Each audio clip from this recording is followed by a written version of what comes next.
Welcome to Down the Garden Path. I'm your host, Joanne Shaw, landscape designer and plant lover.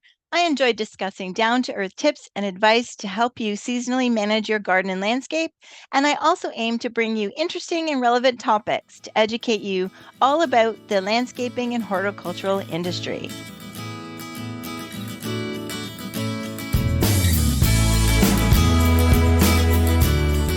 Welcome, everyone, to another episode of Down the Garden Path. I'm really looking forward to this show and talking all about rain gardens with Michael Albanese. Welcome to the show, Michael. Thanks for having me. Why don't you, instead of me reading a bio, I want to ask you, tell me a little bit about your experience and your business with rain gardens. Sure. So I am landscape consult, design, build. AVESI Stormwater and Landscape Solutions is my company. I focus on rain gardens and rainscaping, and have written the Modern Rain Garden Scrape, Shape, and Plant, which is basically a summary of my rain garden building experience and the technique that I use to build rain gardens and manage rainwater for people. Excellent. And how did you, we talked a bit about before the show and I forgot to talk about the book, but I think that's exciting. And how did you develop that technique? The rain garden building technique? Yeah. Really just trial and error. Started with many years ago, following basic, you Google rain garden, you get 10 different results on how to build a rain garden. So eventually you just start swinging a shovel and say, all right, here we go. And my basic approach is always and if as you read the book, you'll see this. What is the simplest way that I can get the result that I'm after? What's the least amount of work I can do to get the result? Because I'm after efficiency in all ways: environmental, resource efficiency, time, money. I want to be lean and mean and efficient and not waste time, money, resources, you name it. So I've come up with what I think is the simplest yet most effective way to actually build a rain garden to get, water absorbed, biodiversity enhanced, plants in the ground growing, and a beautiful landscape on the other side of it. Excellent. Excellent. Well, let's back up and say, what is a definition? Because I think a rain garden, that term is everybody has their idea of what that means, right? Some people would think of a bog garden or something like that. So what is your definition of a rain garden? Yeah, I appreciate that question. And this is a question that when I do my speaking engagements, I pose that question a lot to the audience, and I'll say, okay, can anybody tell me what a rain garden is? And a lot of times people start answering the question by naming plants that they think should go in a rain garden.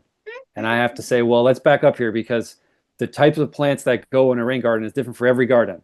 Yeah. It's not about the plants. Don't get me wrong, the plants are a huge part of how the rain garden works and operates. They are literally the garden part of rain garden.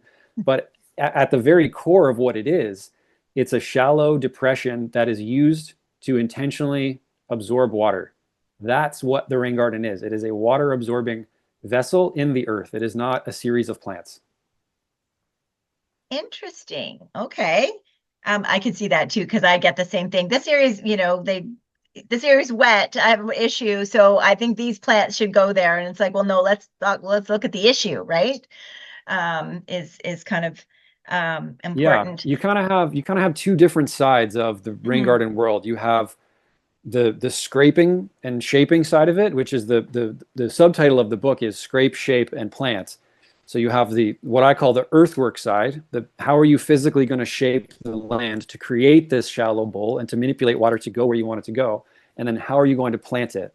And I think a lot of times in the rain gardening world, the too much emphasis is put on, okay, it's wet here, what plants am I going to put here? But I go a step even before that and say, well, how can we manipulate the landscape to create a situation where we're intentionally putting water in a space, and then once we have that space defined, then we can start to look at, okay, what's our planting palette and mix that's going to fill this space to start conditioning the soil over time to absorb more water.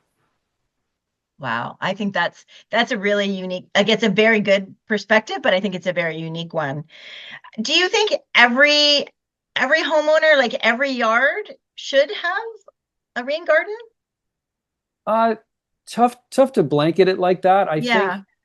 think a rain garden can solve so many different problems. That's really one of the reasons why in my work with AVESI over the years, I've kind of whittled my offerings down to the rain garden because there's a million different rainscaping tools, right? There's the Hmm. dry well, permeable pavement, screen roofs, Yeah. uh, bioswales, you name it. The list goes Hmm. on and on.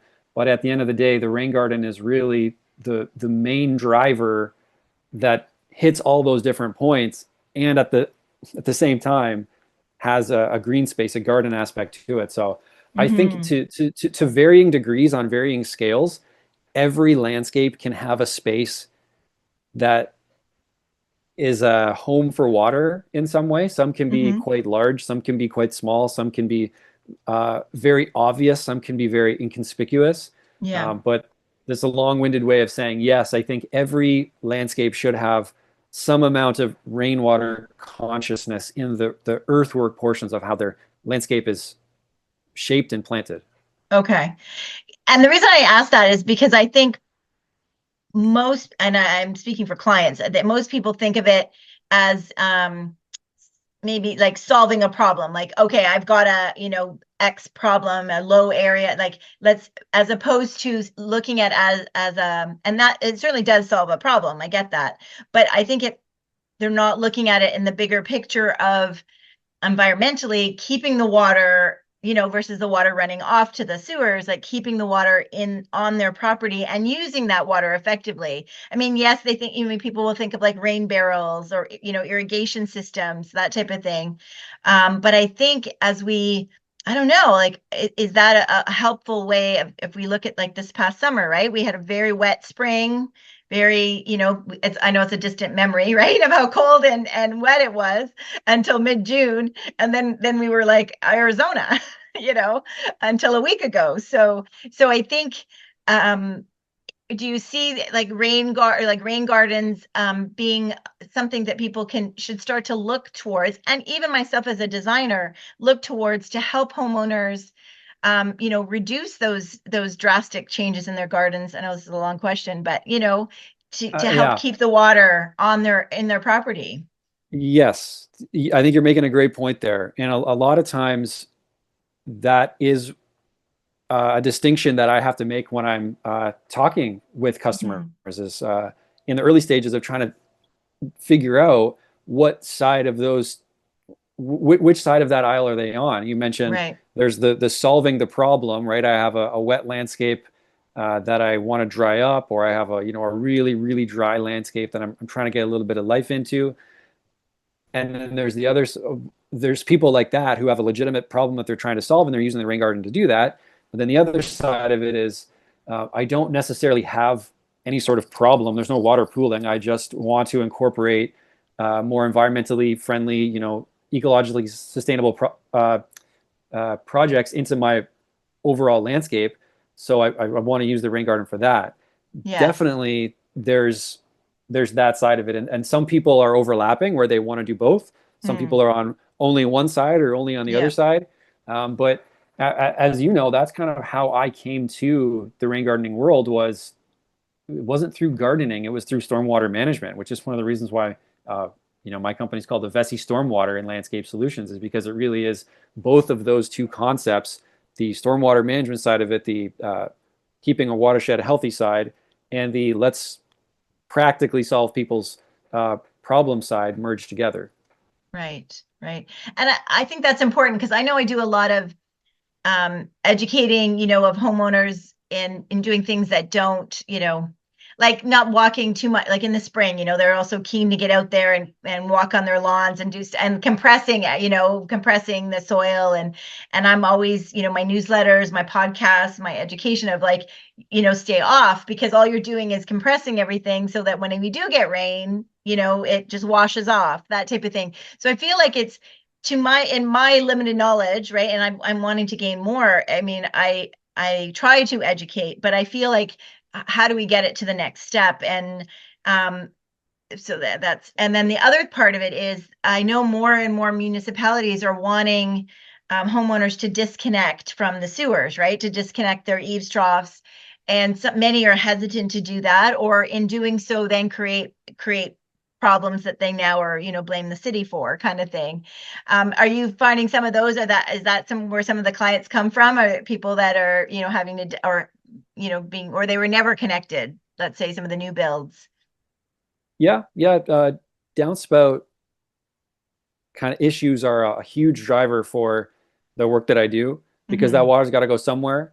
And a lot of my business is consulting, and I tell people if they're looking to disconnect a downspout, because a lot of good-hearted people are saying, "Well, I have this downspout here that's going into the city sewer, and I don't, I don't want to contribute to the, stormwater runoff issue, so I'd like to disconnect that, but I really have nowhere to put it." And then I ask them, okay, well, as it's connected right now, is it causing any sort of issue in your home? Is there water in your basement? Do you see water backing up out of here? Any issues at all? Say, no, nothing. It's been like this for years and I have no problem. I say, okay, so leave it connected until you have a realistic plan for where you're going to disconnect it to. Oh, Because if you okay. just disconnect it and now it's running onto your driveway or it's running onto your porch or it's Yeah. running into a garden that's sloping against your house, you're at that point you're putting your own assets at risk. You're putting, Yeah. yourself at risk here. So let's not do that. Let's get a plan together to figure out where we can put this water before you Mm-hmm. just disconnect it. Mm-hmm. But to back up to your earlier point, uh, what you're touching on a concept here called active rainfall, and what that basically means is the water that's falling as it's raining. What's happening with that water? Is it actively going into the ground and feeding plants that are then going to build a healthy soil? Mm-hmm. That's active rainfall. Inactive Okay. rainfall is rainfall that just sheds off of a property, down the sidewalk, down the Mm. lawn, into the storm sewer. So what we're trying to do, and people may have, they may not have a water problem that you can physically see. There's no ponding water, but they also don't have active rainfall. They have inactive rainfall. So that Mm. rainwater that's being Mm-hmm. that's falling, they're not actually harnessing it and doing any good with it. It's just Right. gone out of the system. It's through. So we want to turn as much rainfall as we can into active rainfall. Yeah, yeah. And I think that's contributed to also just how our rain is coming down, right? We're getting it hard and fast and for a short period of time. So that also makes it even more so more inactive, right? We're not getting the whole day, slow rains and drizzles, that I feel like we used to get. We're not getting that, where you got, everything got a good soaking. Even yesterday, I poured for maybe 5 minutes, and then that Yeah. was it. There was nothing before or after that. Yeah. Same. Yeah. Yeah. Yeah. Where should people I like that when you said you don't go ahead and just disconnect it, like have a plan. Is it possible to have a plan? Like again, I'm going to use my home as an example, that we are right now connected to the sewer. I'm connected with my eaves troughs, but I have an established yard, right? The interlocking gardens established, but I would like to redirect that water. Is that too late? Like, should I have? I mean, obviously, in a perfect world, I would have done that before I did all my hardscaping, but so let's say a homeowners that maybe they're not prepared to spend a lot of money on hardscaping or changing their hardscaping, but still want to do something with the water.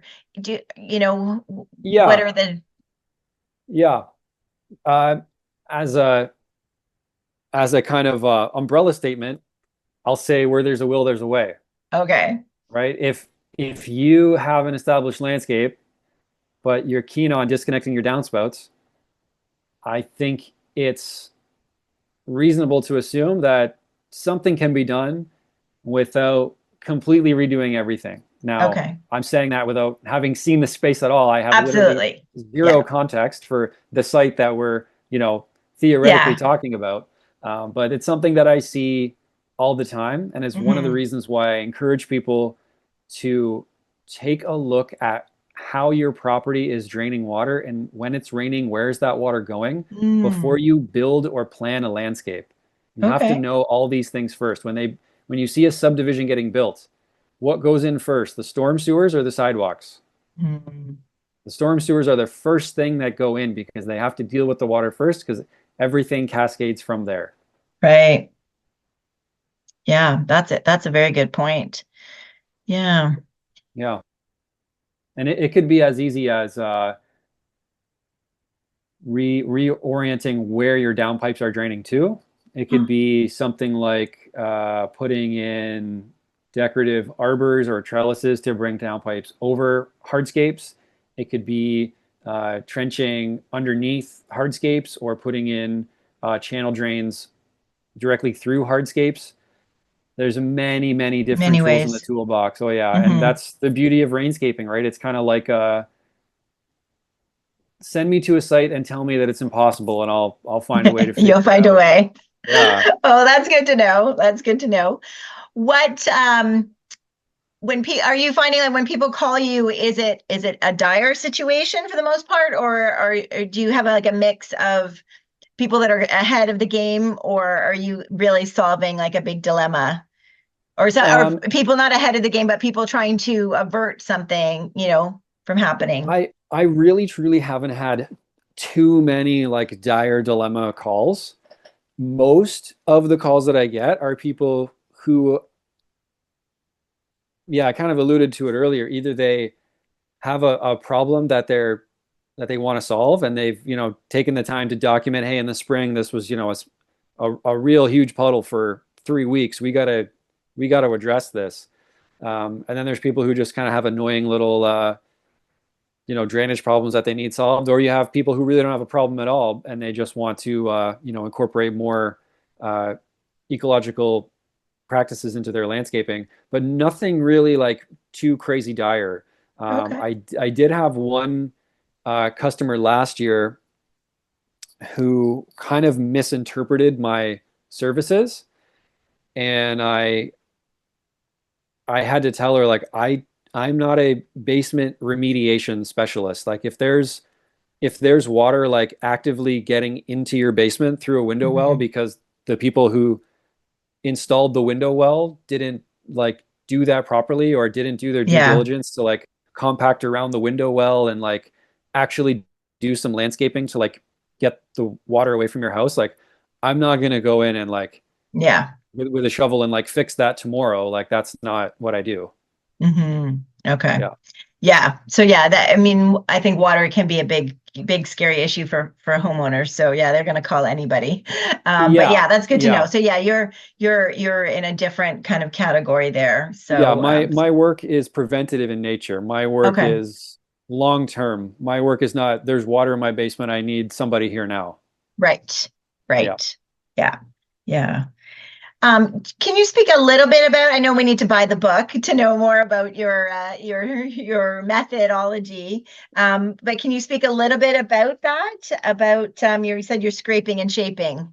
Yeah. Yeah. So my goal really is to use the least amount of resources possible. So I'm trying to build a rain garden with the existing material that's already there on site, right? So what we're not doing is excavating a giant canyon in the ground and filling it with sandy soil or rocks or gravel or anything like that. I'm really just trying to, this is going to sound really simple because it is. I'm really just trying to shape the earth into a shallow bowl that fits the space, is large enough, is um, appropriate, gets the water to where it needs to go. This is not, 3 days of digging and 3 trucks worth of material filling in a giant pit that we've created, which was kind of the old school way of rain garden building, right? It was because it came from an engineering school. And you look at um, bioretention facilities, right? Commercial scale, municipal scale bioretention facilities, those are different than a rain garden at 123 Sunny Park Drive, right? I'm just making Yeah. up an address, but Yeah. having a bioretention facility that manages water from a 3-acre parking lot is different than managing the water coming out of the downspout over your garage, Yeah. right? So, Yeah. but the in the early days, what they did was they basically took this, massive engineering project and scaled it down to the residential sector. But what happens there is you have resource waste, and you just have so much overkill, in my very humble opinion. So Okay. my approach was, what's the least we can do to make this really effective and not have everybody spend $30,000 for a rain garden. Okay. When you say shallow, what is shallow? So my finished depths are typically anywhere between 3 to 8 inches, but 8 inches is probably on the deeper side. I'd Really? say, Okay. oh yeah, I'd say probably 3 to 6 is probably a more realistic range for how deep ponding depth wise the rain gardens are that I build. Okay. And then, so then when you've gotten down, let's say 6 inches on the high side. So then you're planting at that level, or are you putting like more material in? Yeah. Typically, you plant at the ponding depth, so you'll have plants in Okay. in a basin that's, you know, we'll call it 6 inches deep, 5 inches deep. Yeah. Yeah. Okay. Okay. Now, the one of the limitations to the scrape and shape method um, is that because you're not importing highly friable new planting soil, right? A lot of times you're using what's already there, which in my opinion is better because you're maintaining existing soil structure and you're not Mhm. opening the soil up to air and leaching out all the nutrients and Mhm. killing all the mycorrhiza, fungi, and other little Yeah. critters that are in there. Um, it can be tough to plant into that soil. It takes a little bit more time Okay. because obviously you've done it before. You put a foot of fresh soil in, you don't even really need to dig in now. You just move the soil away with your hand and Yeah. and put the plant in, right? So planting can be a little bit, it needs a little bit more of a delicate touch to do the planting, which is probably one Okay. of the reasons why I really don't like planting, because it's just in general just an arduous, Yeah. backbreaking task. I love plants, hate planting. Um, Yes. Yeah. Yeah. I mean, because often when you get down that far, not everywhere. I mean, like you said, Hamilton, you're in the Hamilton area, and I know in certain areas of Toronto, it can be very sandy, but out here in Durham, it can be very clay, like it's clay, right? So that, it might be clay, kind of clay at the top a couple inches, but then as soon as you get, that 6 inches down, it's like, oh my gosh, it's like get a pickaxe, right? Oh yeah. Pickaxe is absolutely one of my most commonly used tools. But let's talk about the alternative of that. Let's say you go down and you got clay.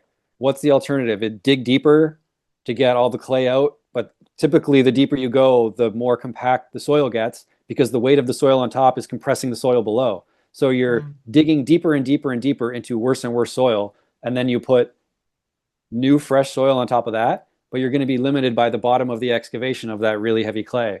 So now Mm. you're letting all this water into a profile of new soil that's just going to be completely saturated and drain very, Right. very slowly.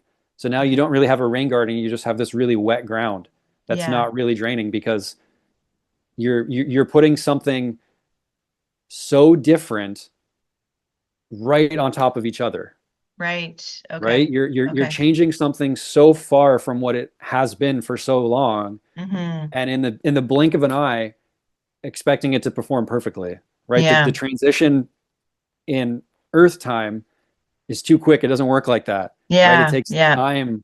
So my To do that. approach, my approach is that tilling, that replacement of soil that the Yeah. old methods talk about. For Hmm. me, that's what the plants are doing as they grow and die, right? Their roots are Hmm. doing that. Yeah. Nothing will change the soil better than the plants themselves growing a Yeah. natural Doing that. ecosystem and putting active rainfall in the ground and growing plants. Okay. And you're dealing in the soil. So I have taken some, I want to learn more, but I have taken some classes and some people kind of picture it or have described rain gardens, and even with the city of Pickering actually, more than of lining it with like a pond liner, that type of thing. Like, so they've made the Oh, basin and so have you run into that at all, or um, your expression not says really. everything? Not really. I mean, Okay. landscape. Well, pond liner is, you know, pond liner is it's a water retardant, right? It doesn't Right. let water through it. So Right. that's anti-rain garden. That's at that point, that's not a rain garden. At that point, you are building something like a pond or like a man-made kind of floating wetland, I would call it. Okay. But rain gardens are all based on infiltration. So pond liner and even landscape fabric really have no place in that world other than if you wanted to use stone to um, armor where the water is coming in, right? Because a lot of times you have a downspout that's bringing water into the rain garden. So water coming out of a downspout can have a considerable amount of erosive force. So you can Okay. use rocks in that way to help dissipate the force of the water, just so the rain garden is receiving water a little bit more gently, a little bit more slowly. Okay. That makes And you sense. can, yeah, you can use landscape fabric under those rocks to prevent the rocks from sinking in the ground over time. But once you open up into the actual, what I call the bowl or the basin of the rain garden, this is completely without fabric. Okay. Okay. So yeah. So yeah, I mean, I'm trying to picture it in job. Like I'm like trying to think of jobs where, I could have used it or I could have done something different. Um, I know we've done a lot where we've had to add weeping tile. So is what you would consider adding weeping tile another one of those like kind of old school methods of dealing with water? Now, mind you, a lot of times those happen to do more in the lawn, but Yeah, yeah, I use very, very little amount of weeping tile. I want to keep water as high as possible for as long as possible because once you bury water, now for me, all subsequent grades have to be dropped. And once you bury a pipe in the ground, anytime anybody, I have a lot of customers I mentioned, let's bury a pipe, let's bury a pipe. Where's the pipe going to drain to? Where's the pipe mhm, going? Because the pipe is only as good as where the water is going to, right? There has to be some sort of outlet for the pipe. A lot of those French drain pipes or those weeping tiles, you're looking at a pipe, let's call it 4 inches in diameter with perforations all around the yeah, perimeter, right? The point of that pipe is not to let water out of the pipe through the holes. Those holes are there to let water into the pipe. right. Yes. So that pipe is designed to discharge or terminate elsewhere, likely Somewhere. into a Yeah. catch basin or be Yes. daylit and run down a hill. Hmm. Um, so I don't do I use pipe? Yeah, sometimes, but typically the only pipe that I use is like smooth walled PVC if I'm connecting a catch basin to a rain garden or a catch basin to a dry well and subsequent rain garden. But the French drain world, I don't really dabble in that world, to be Okay. perfectly honest with you. Okay, no, that's good feedback. Because as a landscape designer myself, the issue comes into play. A lot of people in like especially new builds, right? Not always, but in that there's always a grade at the back fence that drops, right? And so then people are like, I don't know what to plant. Like it's like a ditch, and some people have it's severe and they have standing water and rainier years, and some people they don't, but they don't know what to do because they know, some people are good and they know that, their next door neighbor or somebody in the neighborhood has that drain, has that catch basin, and they know enough to know that they shouldn't plant there to block it, but yet they don't want to, it's hard to mow. They want the kids to have a level playing field. So a lot of it I get that a lot. I mean, not as I don't think I've had any too much of that this year, but I've had that we did do one project where we had that situation, and it was quite a slope. Half their yard was sloped down, and they were concerned about blocking the water for neighbors. And so we did a retaining wall. So we did do weeping tiles along the fence line, an armor stone, and I said to them, it was to do this properly, it's more expensive, because to do a retaining wall in front of that, like 18 inches from the fence, and so that we're not impacting the drain and the water's still going to go past. But then we were able to, regrade their yard so that they could use that. Again, it was quite a substantial Right. slope. And then the That next door neighbor, so they bought into it. They were supportive. We went ahead and did it. It turned out great. And then the next door neighbor did some work in their yard, and literally that hardscaping company filled that slope with soil and just, and we know it's going to be an issue because she's called me to say, now we did it properly, but because of what he did, is he gonna cause issues with my yard? mhm. Is that something? Yeah. Yeah. So many things Whole so many other show, threads, right? so many threads to pull there. That Yes. type of landscape that you're describing sounds like a relatively new build. Yes. And those types of neighborhoods, for a lot of reasons, are the most challenging neighborhoods to deal Yes. with for Yeah. all the reasons that you mentioned. Yes. Because, And I'm seeing that a lot. Like that is really a yeah, common thing. yeah, which is like, give me a house that was built in 1920 in Dundas versus something like that. And Yeah. honestly, those are really, really tough. And the solution that you came up with for your yard sounds perfectly reasonable. I have no problem with Yeah. weeping tile or really any material as long as it's used properly. It's Yes. when stuff's used improperly and people are kind of using material in a way that it's not quite intended for and Mm, expecting it to do a job that it was never designed to do. right. That's when people run into problems. But Hmm. every product has its own use. When used properly, they can all be effective. And what you described as, retaining wall, weeping tile, maintains some amount of swale behind that, but on the upside of the retaining wall, the land gets a little bit more level. That all sounds great. That all sounds reasonable. That sounds like it's going to work. The limiting Yes. factor with these types of properties is that you are bound by what your neighbor does. Hmm. And the rear yard catch basin that you're mentioning that could be shared by 3, 4, 5, 10, 12 homes are all relying on each other. And it takes Yes. one, call it break in the chain, for everything back to upstream Yeah. to feel the effect of that or to have their landscape be impacted. Yeah. If I was in that situation and that customer came to me, let's say I'm the one who built that retaining wall or designed it, Mhm. and that customer came to me and said, now that the neighbor further one house downstream built this patio, my place is now really, really wet. I would probably look at that and say, okay, probably unrealistic that your neighbor's going to all of a sudden take out this hardscape that they just did. So we Yeah. probably have conditions now that are more wet. Let's look at some wet plants that we can get in there that we probably Hmm. wouldn't. It would, the site is probably now, you know, we're using an example of something that might not happen, but the site now is so wet that it now opens up a planting palette that wouldn't be possible before. So let's Mm. look at some, Okay.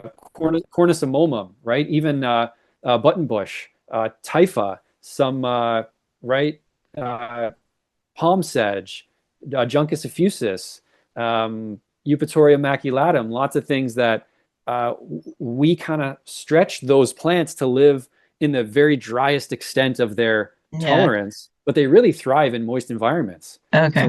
let's get some of those going in there and see if we can, find plants in there that are going to thrive in this new, more moist space. Okay. Now, so I feel like it was a good solution and we solved the issue for now. But let's say not everybody has the budget to do that type of hardscaping, right? I guess, so how can you, is there for people that want to solve that gully that they have and they without blocking, Mm. is that where you see, creating a rain garden, like, instead of building it up, kind of doing that scoop out Yeah, and yeah, that would be you have to be very careful installing because that what you're describing, that swale, that shared swale is a piece of stormwater management infrastructure. yes. So I'm very hesitant to build rain gardens inside Okay. municipal drainage ways like that Okay. That's because what you're essentially doing is rather than everything going all one way, you're basically putting a belly in it and allowing everything to congregate there. okay. Now, So now you're could making it worse, you basically, you you you potentially. could, yeah, you could. Yeah. That's the risk. Okay. You open yourself up to inviting more water in. Okay. But the as long as there is a way for water to get out, then it could be all good. You could find that perfect sweet spot of we're allowing more water in, more water can come in and hang out, and we're going to make this space a little bit more moist, but it will still dry. And if there's a lot of water, water can move through it. This is what I would Okay. call a flow through rain garden, where that rain garden is now not the end destination for the water. The end destination for the water hasn't changed. It's still the catch basin 3, 4, or 5 houses down the road. You're Right. just putting a little rain garden in the middle of that to try to hydrate your landscape, so to speak. Now, Yes. the Yeah. other way to approach that is rather than putting something right in a swale or a designated drainage way, you could look upstream and say, before we hit the belly of that swale, can we go upstream and put in something, right? Like now you're almost looking at the permaculture approach of on contour swale kind of a situation, because what you're describing is a contour that falls into an eventual drainage Yeah. way. You could do something like that upstream, which I would be a little bit more comfortable with, but in the Okay. right context, I think you could make both work. Yeah. Okay. That's good. I just think that's such a common dilemma that yes, people in new builds are having right now. And I think it from the people that don't have the catch basin, but they know it's, two houses over. And then there's the people that actually have the catch basin and where all the water doesn't necessarily make it into the basin, right? And then their whole area, because I Yeah, found that because of the water, that area, sinks a little bit more around that metal yeah. Well, grate. that And that so I may see a lot be, of people building sheds on top, elevating a yeah, shed and putting, yeah, they do all these things. yeah, yeah. It's a real. This is why I say it's one of the Yeah. toughest areas to landscape. What I think really needs to happen, because you just kind of alluded to it, you have this subdivision built and everything is set up. The everybody's taking possession of their house. You Hmm. got 12 houses that are all sharing a swale that goes into a catch basin, but you get 4, 5, 6 years of rains, and water starts to find different pathways. Water starts to absorb into the soil in different spaces. Water starts to move through the space. You have erosion, you have settling, and the swale is kind of doing wonky things, and you have puddling here and there. Not all the water makes it to the catch basin, so it's Yeah. almost like the that whole swale system needs, a bit of a touch up or a bit of a regrade, because those are designed to be dry and to move water through them. Mm. So I feel Okay. like we were kind of having the conversation before we started recording about how a lot of things are siloed, and things will get built but nothing's really managed. Right. um, that type of situation really does need a broad look at the Hmm. management and say, do we need to reestablish the swale to make sure that Yeah. water is moving into the catch basin?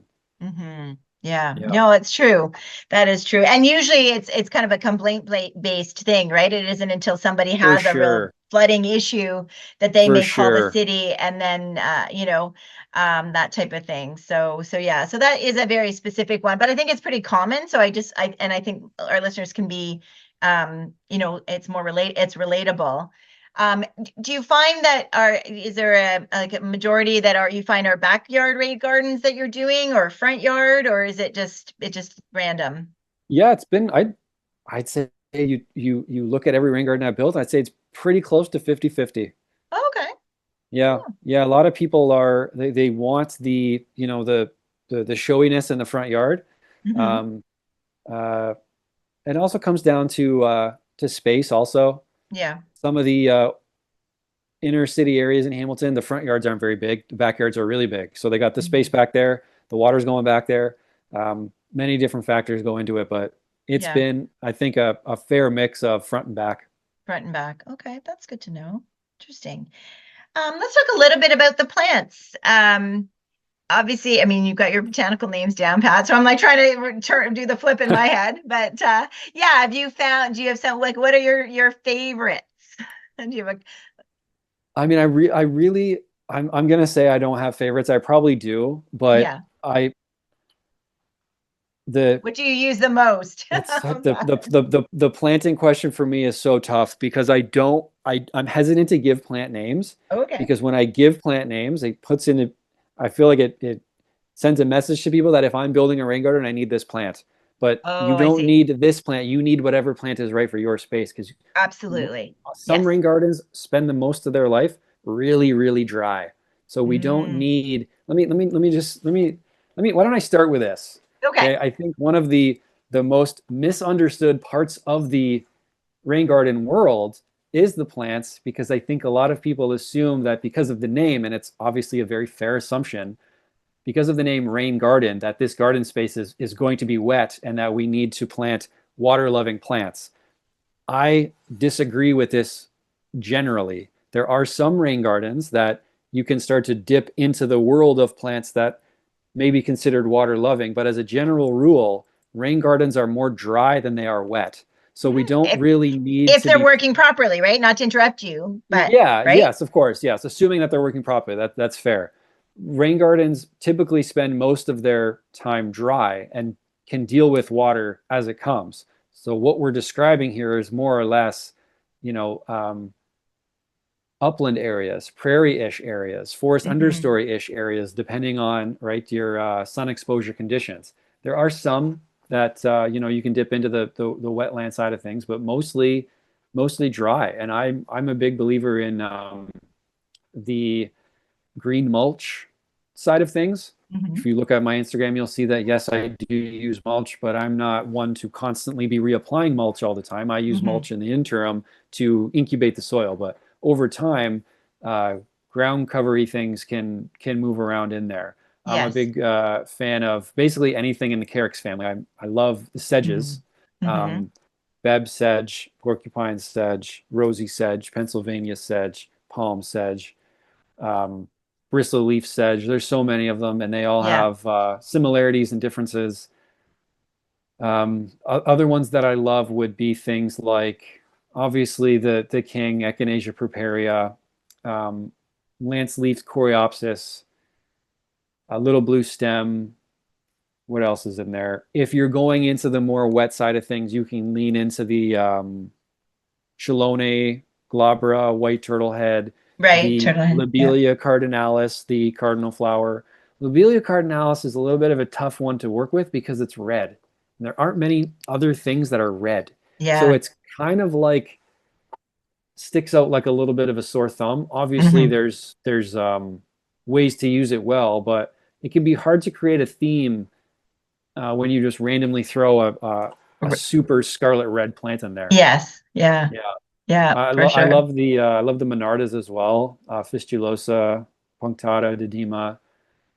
They're kind of susceptible to that powdery mildew kind of thing. Mildew, So yeah, yeah. yeah, I keep trying. I've got one in the backyard. I keep trying them in different areas, and I have not been successful with Monarda. I don't know what it is, but mildew wise, mildew wise, as well as just blooming. Like it will sit there and it just doesn't do anything for me. Like it doesn't really sure, grow. It doesn't yeah, yeah, thrive, sure, and then it kind of 3 years, that by the third spring it's kind of like disintegrated, and it's like, I don't know, everything else around you is happy. I don't know why. I haven't not yeah, yeah, personally to create but I find because I'm not successful in my own garden, I don't use it often in others, right? Like I have a good yeah, yeah, variety, yeah, and I test them out first, especially new things. So yeah. And I am a shrub girl. Like I really love my shrubs, and I feel like there's so much, because everybody, I'm sure, as much as you don't have a plant focus in your business, but everybody will say I want low maintenance, right?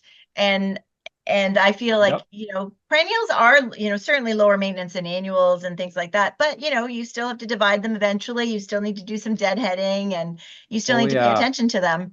Whereas there's a oh lot of yeah, shrubs that you don't have to do much to, right? And a lot of them give you spring color, fall color, that type of thing.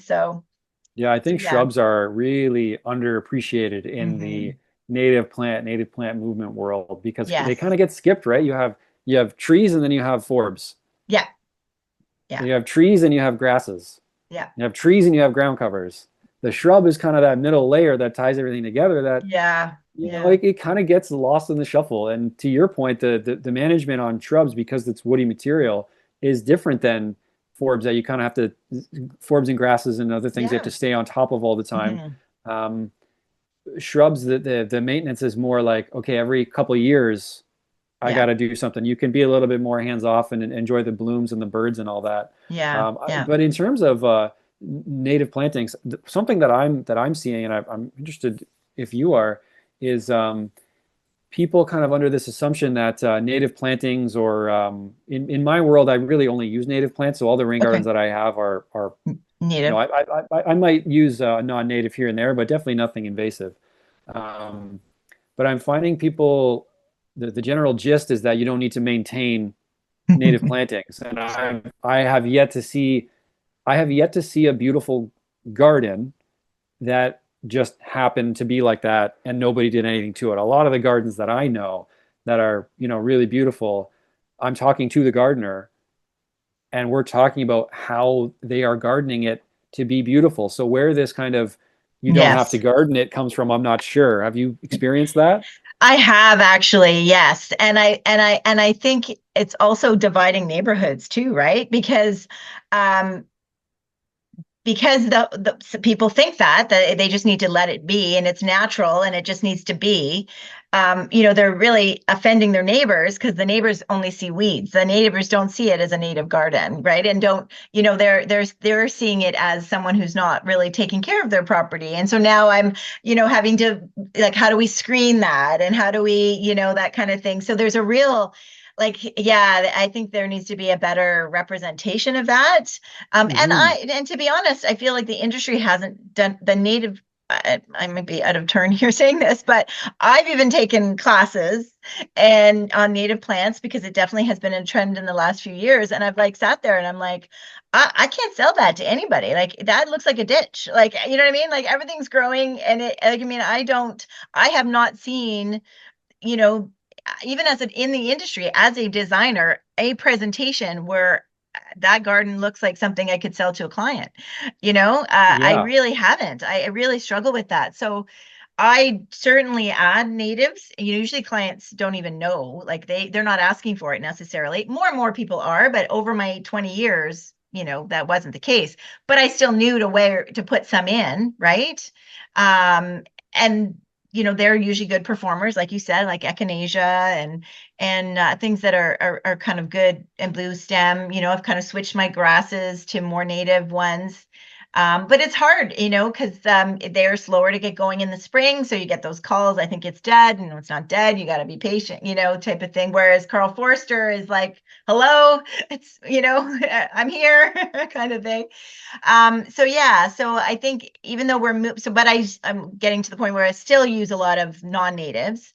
But I think there can be a balance, right? And um, because most homeowners who even though they may want native, are not capable or knowledgeable enough to maintain it so that it looks beautiful, then they are Yeah. disappointed, right? Because they're thinking it's lower maintenance and I didn't need to do anything. And it's kind of like, yeah, you did, right? Yeah, it's I use the term it's not I'll never say that it's low maintenance or no maintenance. What you're really doing is you're changing the type of maintenance. You may not be mowing a lawn anymore, but you also still have to now pull some weeds and Yes. uh, take some dead material out of there. Even if you want to do like a chop and drop kind of thing where the material's not leaving, you're kind of composting it in place. Um, some amount of work is going to have to go into this. Or if you Yeah. see, a plant that is monopolizing a space more than you think it should, or it's going to overtake everything, that some interventions are probably going to be needed Hmm. to Yeah. make it not do that. I mean, I come at this from, I've told you this already, but I don't really come from the school of horticulture. I come from the school of ecology. So the Yeah. world of gardening for me was a little bit of um, a big learning curve because I used to be one of those people that was like, don't do anything to it ever. And then in 2 years, it's just a sea of goldenrod, and you're like, well, what happened here? But Mm. you take an honest look, and it's like, well, what happened here is you did nothing. You Yes. planted all these plants, and you have, you know, Solidago canadensis moving in here, Yeah. Yeah. crazy aggressive Yeah. cedar and rhizomatous spreader.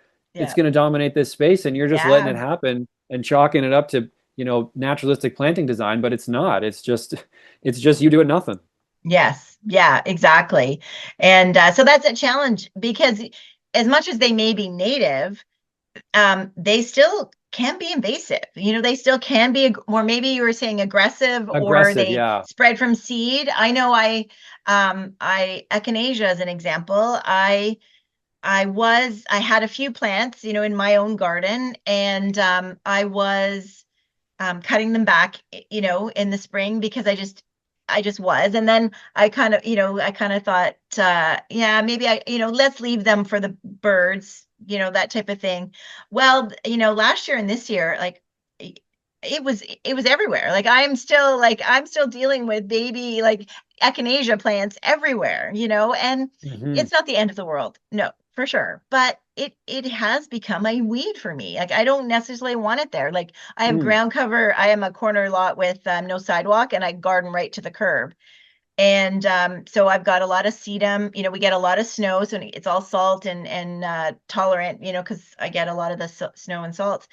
So I have a lot of ground cover sedums that have done a great because it's dry and hot and not easy to water. Well, I've got echinacea in all my ground cover sedums, right? So it's like even for me, I'm thinking, okay, I'm trying to do the right thing, and now it's a challenge to get that out in the hot, dry summer. So and if I'm finding that challenging, then what is your basic home gardener that's just doing it, Saturday mornings once a week, once a month, how are they going to get on top of all of that? So I think there's a real balance there that that's not happening when we talk about native gardening, that it's not it's one still and gardening.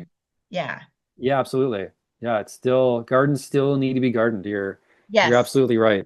Yeah, definitely. So, but it does make sense that you're using native plants and that you're being able to adapt them for those conditions because you're kind of changing the conditions a little bit, right? Yeah.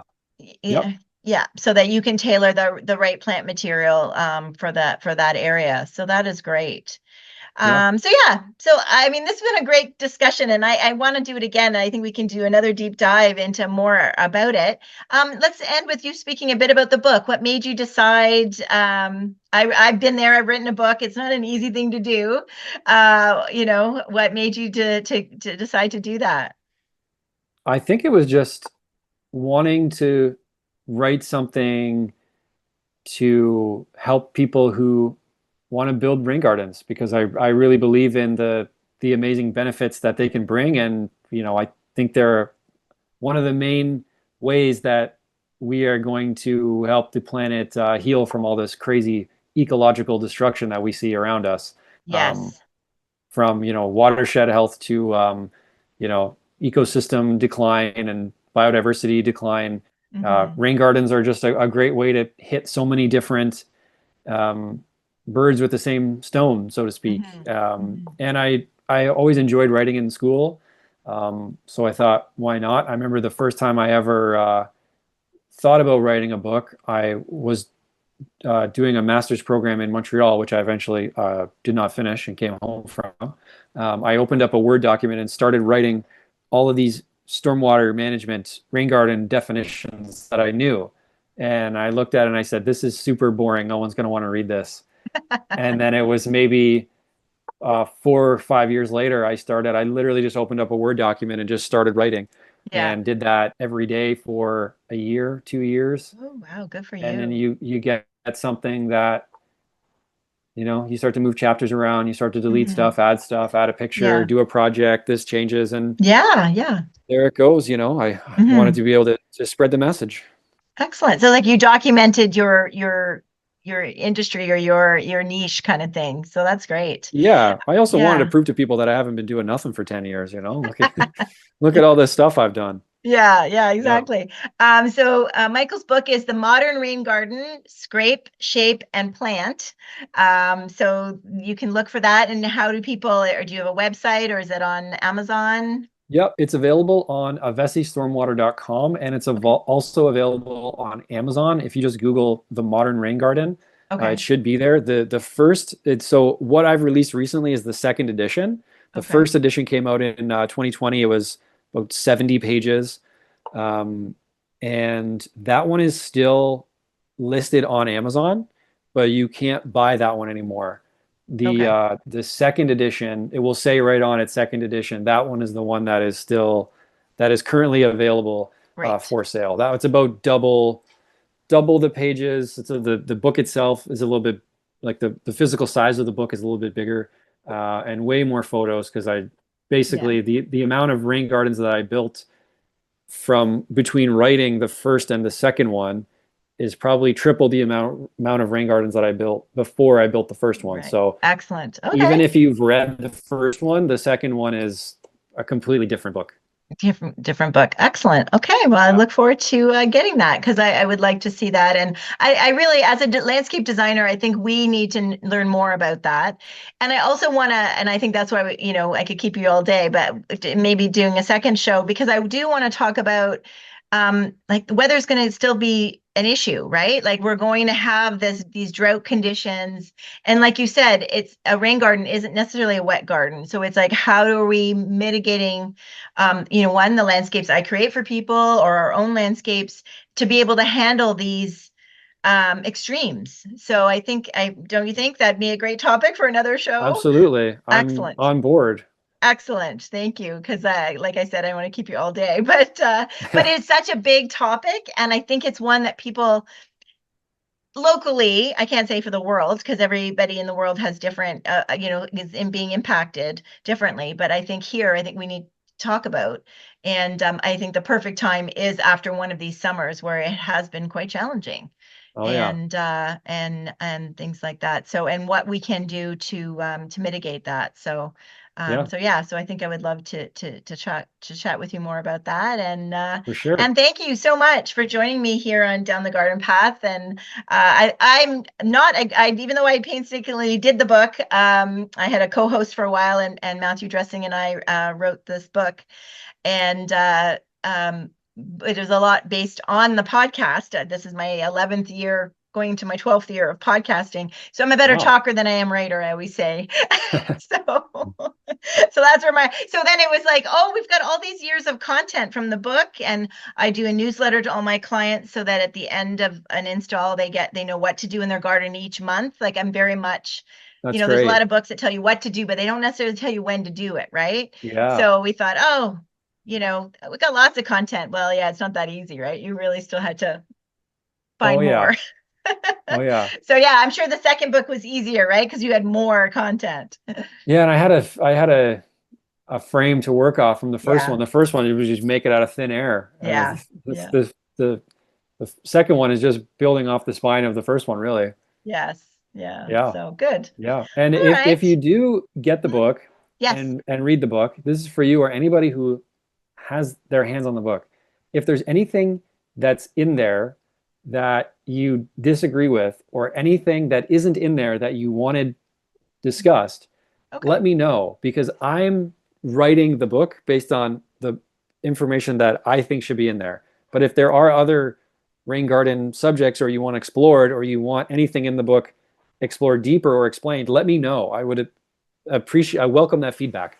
Okay, that's great. I will. Yeah, you might be sorry you asked for that, but for me, maybe. But no, I mean, I think even though we both are in the GTA, we're in two different, ends of the city and have different microclimates and all of that stuff. But yet, every yard, is unique, regardless of where they are. So I'm sure we see a lot of the same things and same lived experiences. So I look forward to reading that, and I will definitely give you feedback. So that would be great. So thank you.